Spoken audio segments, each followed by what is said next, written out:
Bienvenidos al The Deep Dive.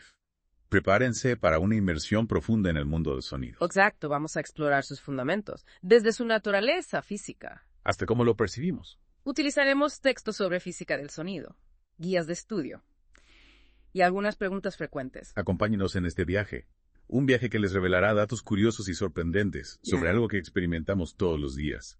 El sonido. A veces olvidamos que el sonido, en esencia, es una onda mecánica. Como las olas en un lago. Imaginen que tiran una piedra al agua. Ajá. El sonido se propaga de manera similar, Oh, como una perturbación que viaja a través de un medio ¿como al aire? o el agua. Claro. A diferencia de la luz, el sonido necesita de este medio para propagarse. Es fascinante pensar en el sonido como una onda, viajando a través del espacio. Y estas ondas vienen en diferentes formas. Por supuesto. Tenemos las ondas longitudinales, Ajá. como las del sonido que viaja por el aire, donde la vibración ocurre en la misma dirección de la propagación. Ya veo. Luego están las ondas transversales, donde la vibración es perpendicular a la dirección de la propagación, Entiendo. como las olas en la superficie del agua. Como si el movimiento definiera su tipo. Y, ¿Y qué hay de las ondas esféricas? exacto, las ondas esféricas se propagan desde la fuente en todas direcciones, como si infláramos un globo. Interesante. Ahora bien, para comprender cómo percibimos el sonido, debemos analizar sus características físicas. Ok, me intriga. ¿Cuáles son esas variables? Las que le dan al sonido su carácter único. Comencemos con la presión sonora, Ajá. que mide la variación en la presión atmosférica, causada por la onda. Ya. Cuanto mayor sea esta presión, mayor será la intensidad del sonido. Es decir, más fuerte lo percibiremos. Es decir, que la presión sonora nos indica qué tan fuerte es un sonido. Exactamente. Y la amplitud. ¿No está relacionada con eso? Sí. La amplitud se refiere a la magnitud de esa variación de presión. Una amplitud grande significa un cambio de presión mayor, lo que se traduce en un sonido más fuerte. Entonces, si la presión sonora es la medida, la amplitud es la fuerza del cambio. Interesante. Exacto. Y hablando de características, no podemos olvidarnos de la longitud de onda. Si mal lo recuerdo, la longitud de onda es la distancia entre dos puntos equivalentes de una onda, ¿Verdad? como de cresta a cresta. Correcto. La longitud de onda está intrínsecamente ligada a la frecuencia, Bueno. que determina el tono del sonido. Ah, claro. La frecuencia.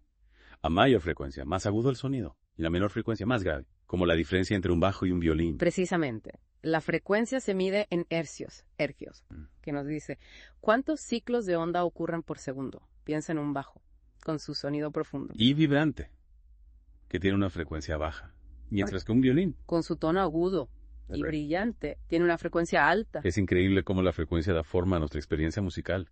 ¿Y qué hay del periodo? El periodo es el tiempo que tarda una onda en completar un ciclo. A mayor frecuencia, menor periodo. Y viceversa. Es como un latido del corazón, un latido rápido. Significa un periodo corto, mientras que un latido lento significa un periodo más largo. Entiendo, entonces tenemos la presión sonora para intensidad, la amplitud, para el volumen, la longitud de onda y la frecuencia, para el tono y el periodo, que nos indica el tiempo de un ciclo. ¿Hay alguna otra característica importante? Sí. La fase. Ajá. Describe la posición de un punto en la onda, en un momento dado. Imagina dos bailarines moviéndose al ritmo de la música. Si comienzan al mismo tiempo y ejecutan los mismos pasos, están en fase.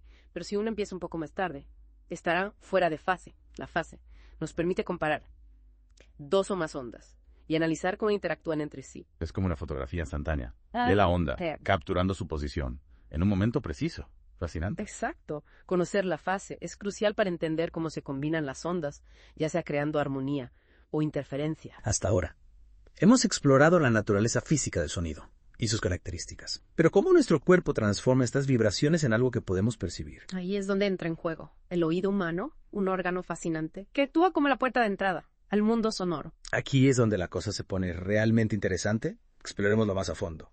El viaje del sonido a través del oído es un proceso complejo. Comienza en el oído externo, que capta las ondas sonoras y las canaliza hacia el tímpano. Sí. El tímpano, una membrana delgada y flexible, vibra en respuesta a los cambios de presión. Es como un tambor que se mueve al ritmo del sonido. Y luego... Exacto. Esas vibraciones del tímpano se transmiten a 3 pequeños huesos en el oído medio. Martillo. Yunque. Y estribo. Ajá. Este trío de huesecillos amplifican las vibraciones y las transmiten a la cóclea, un órgano en forma de espiral en el oído interno. La cóclea. Recuerdo haberla visto en imágenes, con su forma de caracol. ¿Qué sucede allí? La cóclea es fascinante.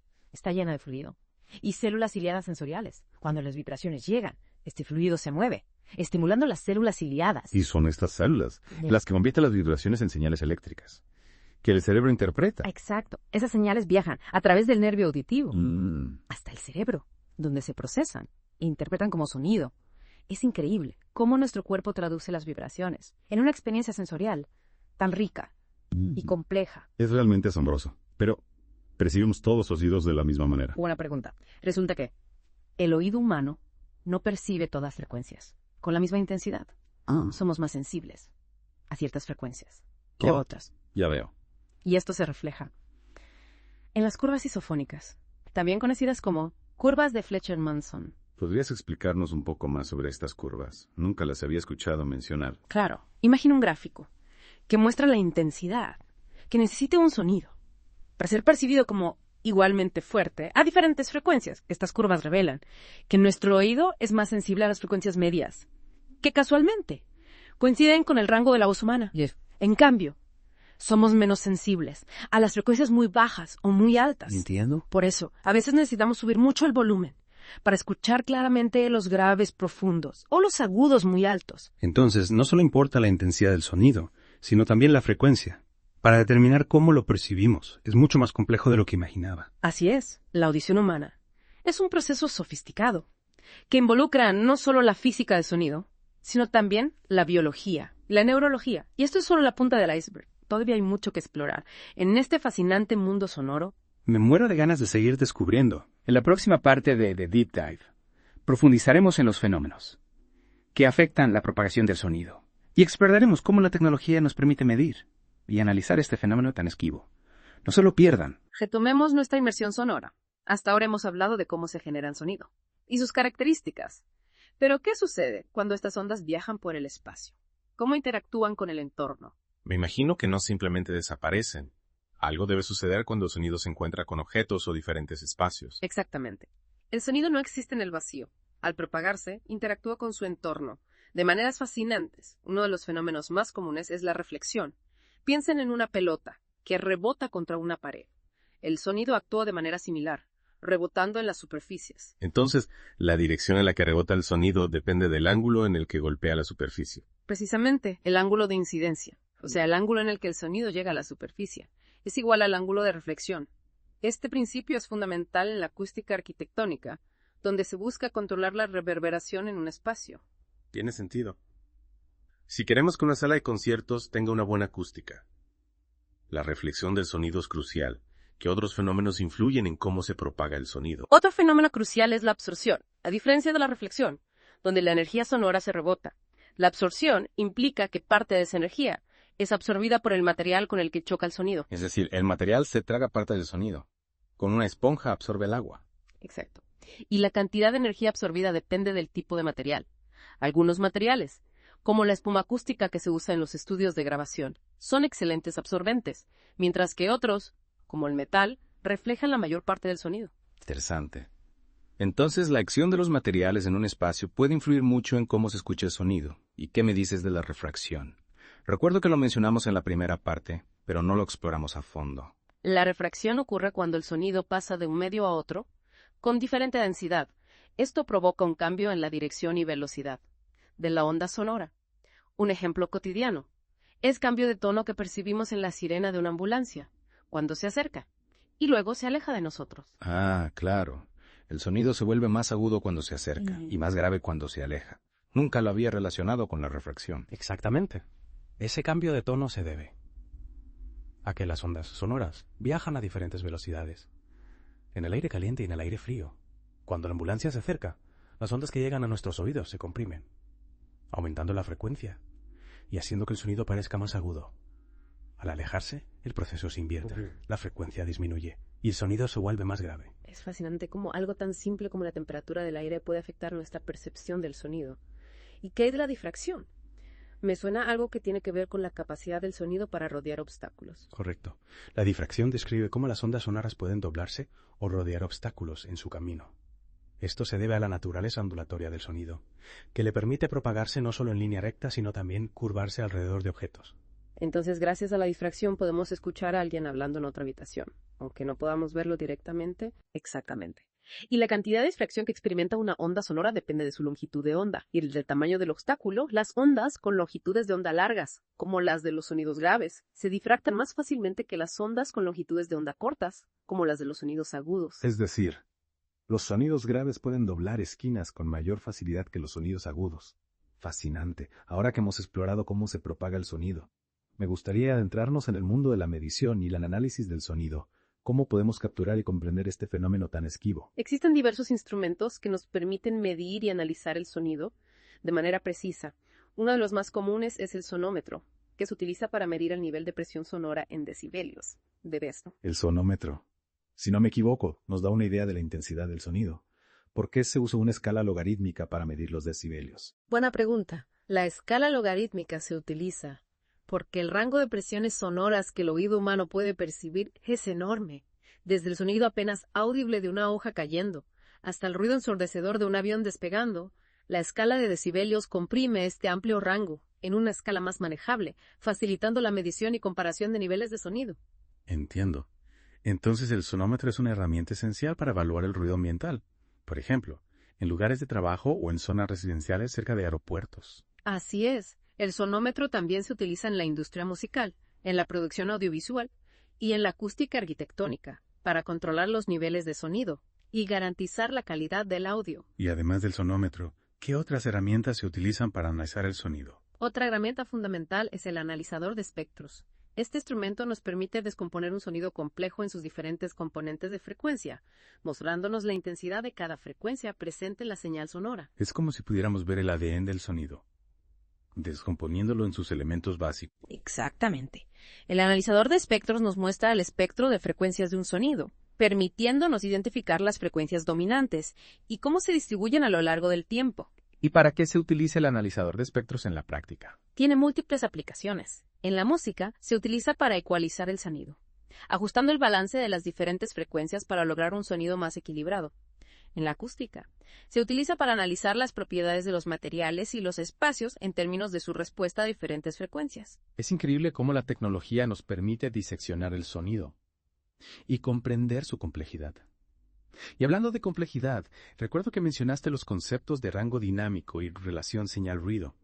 ¿Podrías explicarnos qué significan estos términos en el contexto del sonido? Por supuesto. El rango dinámico se refiere a la diferencia entre el sonido más suave y el sonido más fuerte que un sistema de audio puede reproducir o capturar sin distorsión. Es la capacidad del sistema para manejar tanto los susurros como los gritos. Por decirlo de alguna manera, es decir, un sistema con un amplio rango dinámico puede reproducir una gama más amplia de sonidos con fidelidad y sin distorsión. Exacto. Un sistema con un rango dinámico limitado comprimirá los sonidos, perdiendo detalles y matices, especialmente en los extremos del espectro sonoro. Y la relación señal-ruido, ¿cómo se relaciona con la calidad del sonido? La relación señal-ruido, a menudo abreviada como SRR, mide la diferencia entre la señal deseada, que es el sonido que queremos escuchar, y el ruido no deseado, que puede ser cualquier sonido extraño o interferencia. Es decir, cuanto mayor sea la relación señal-ruido, más limpio y libre de ruido será el sonido. Precisamente. Una alta relación señal-ruido es crucial para una buena calidad de audio, ya que minimiza las distracciones y permite que los detalles del sonido se aprecien con mayor claridad. Piensa en la diferencia entre escuchar una grabación con mucho ruido de fondo y una grabación cristalina. Tiene mucho sentido. Hemos cubierto una gran cantidad de información en esta inmersión sonora, desde los fundamentos físicos del sonido hasta las herramientas que nos permiten medirlo y analizarlo. ¿Qué nos depara la última parte de nuestro viaje? En la última parte de The Deep Dive exploraremos las implicaciones y aplicaciones de los conceptos que hemos discutido hasta ahora y reflexionaremos sobre cómo el sonido moldea nuestra experiencia del mundo. No se lo pierdan. Hemos recorrido un largo camino en nuestra inmersión sonora, desde la naturaleza física del sonido, sus características, cómo se propaga, hasta las herramientas que nos permiten medirlo y analizarlo. Exacto. Y ahora que tenemos una comprensión más profunda de estos conceptos, podemos apreciar mejor cómo el sonido impacta nuestra vida diaria. No solo está presente en nuestro entorno, sino que juega un papel fundamental en cómo experimentamos el mundo. Sin duda, el sonido es una fuente de información vital. A través de él podemos detectar peligros, comunicarnos, disfrutar de la música, conectar con nuestro entorno. Piensa en lo importante que es para nuestra seguridad. El claxon de un auto, alertándonos de un peligro, la alarma de un incendio, avisándonos de una emergencia. Es cierto, el sonido nos ayuda a reaccionar ante situaciones que podrían pasarnos desapercibidas de otra manera. Y no solo para la seguridad, sino también para la comunicación. El lenguaje hablado, la música, el canto, todos dependen del sonido, para transmitir ideas, emociones, experiencias. Precisamente, el sonido es un componente esencial de la cultura humana. Nos permite expresarnos, compartir historias, crear arte. Y hablando de arte, la música es un ejemplo perfecto de cómo el sonido puede impactarnos emocionalmente. Las melodías, los ritmos, las armonías tienen el poder de evocarnos sentimientos, transportarnos a otros lugares, influir en nuestro estado de ánimo. Es increíble cómo la organización de los sonidos puede tener un efecto tan profundo en nosotros. La música tiene la capacidad de conectar con nuestro ser emocional de una manera única. Y la tecnología ha revolucionado nuestra relación con el sonido. La grabación, reproducción, amplificación, manipulación del sonido. Nos han abierto un sinfín de posibilidades. Sin duda, podemos acceder a música de cualquier parte del mundo al instante, crear nuestras propias composiciones con software especializado, generar efectos especiales en películas y videojuegos. El sonido se ha convertido en una herramienta creativa poderosa. Es cierto. Y con esta expansión tecnológica, comprender los conceptos que hemos explorado en The Deep Dive se vuelve aún más importante.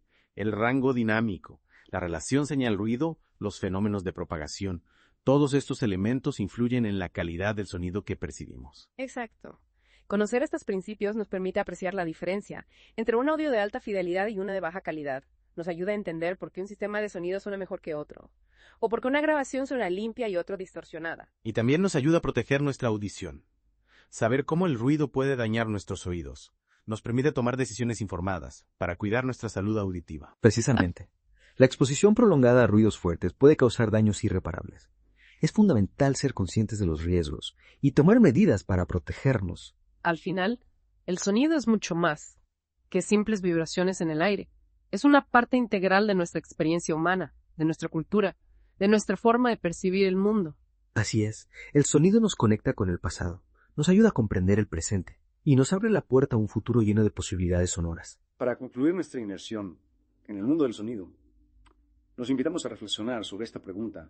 ¿Cómo creen que la tecnología seguirá transformando nuestra relación con el sonido en el futuro? La inteligencia artificial, la realidad virtual, la realidad aumentada, todas estas tecnologías emergentes tienen el potencial de revolucionar la forma en que percibimos, creamos e interactuamos con el sonido. El futuro del sonido se presenta emocionante, lleno de posibilidades, y con el conocimiento que hemos adquirido en The Deep Dive, estamos mejor preparados para explorar este universo sonoro en constante evolución. Los invitamos a seguir explorando, experimentando y maravillándose con el sonido. Un fenómeno que nos acompaña desde el principio de los tiempos y que seguirá sorprendiéndonos con su belleza y complejidad. Muchas gracias por acompañarnos en esta inmersión profunda en el mundo del sonido. Hasta la próxima.